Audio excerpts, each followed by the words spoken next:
అంతా నా తోడుగా నిలచి ప్రతి కీడు నుండి తప్పించినావు.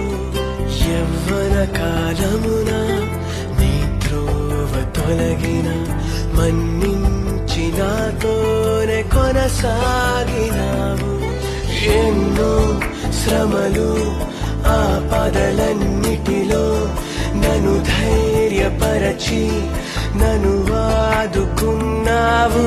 యేసు నీవే నీవే, యేసు నీవే నా సర్వస్వము. నా